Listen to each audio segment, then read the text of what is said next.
Should you build a better mousetrap? Listen to this episode and find out.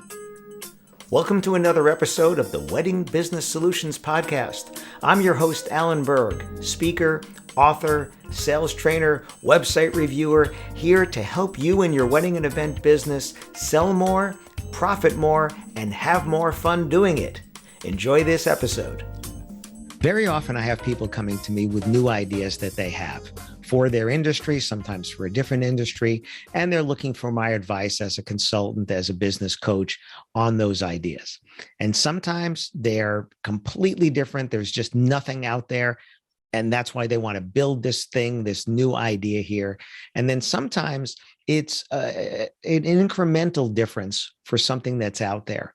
And sometimes I scratch my head and go, gee, I don't know that the upside of that is worth the investment of doing it.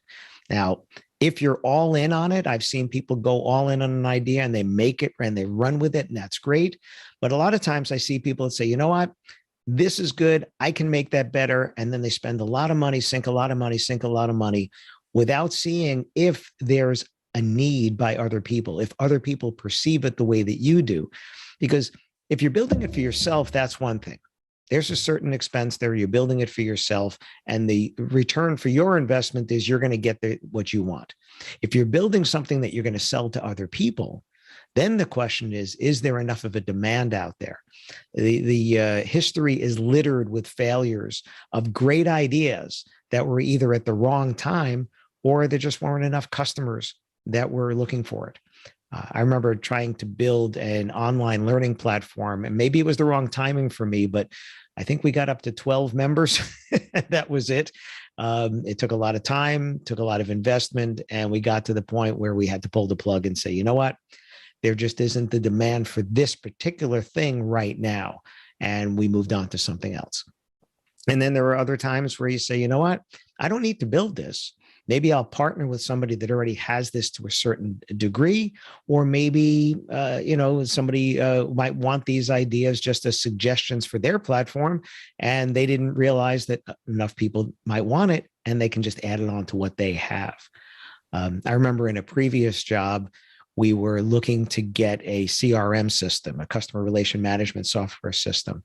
And I thought we should just go get one and customize something that was out there. And the bosses thought, no, we want to own this. We want to own the technology. And it was just being done for us. And they spent a lot of time. And I think it was over 2 years working on this and then never got it to fruition. And it was because we were trying to build something from scratch that really wasn't necessary, right? We could have customized something that was out there. And the reason that they wanted to build it themselves is they didn't want to be beholden to this third-party company. What if they go under? Then we lose our system there.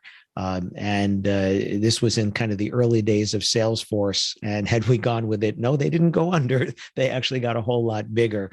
And we could have been better off just using a system now for 2 years instead of trying to build one where we didn't have one.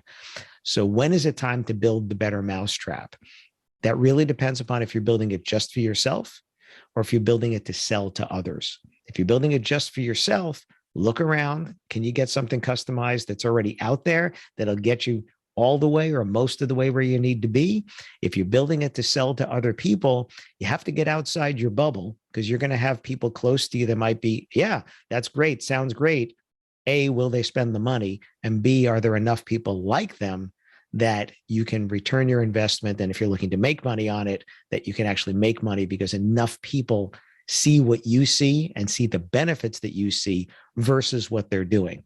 Because remember, the cost of switching is not just the physical monetary cost. The cost of switching is very often the emotional cost of getting off of a system that you're familiar with, even if it's not perfect, and working with a system that's brand new, and there's pain and the learning curve and getting up to speed on that. And, timing of that. When do I do that in the off season? Is there an off season? When can I do that? So before you go and build the better mousetrap, I don't want to squash your ideas. I think ideas are great, but before you go and do it, make sure that that gap between what exists and what you're building is enough that it's going to be worth that investment in money and time, because it's probably going to take a whole lot more money than you think, probably going to take more time than you think.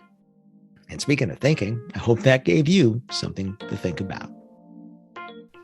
Thanks for tuning in to this episode of the Wedding Business Solutions Podcast. Full transcripts of this and every episode are available on my website at alanberg.com.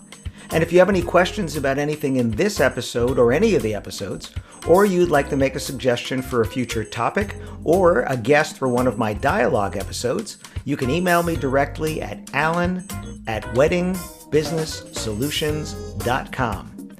Please subscribe to this channel, post a review if your platform allows it, and if you don't get email updates of the latest episodes, as well as upcoming workshops and masterclasses that I have, you can join at connectwithalanberg.com. I look forward to seeing you on a future episode. Thanks.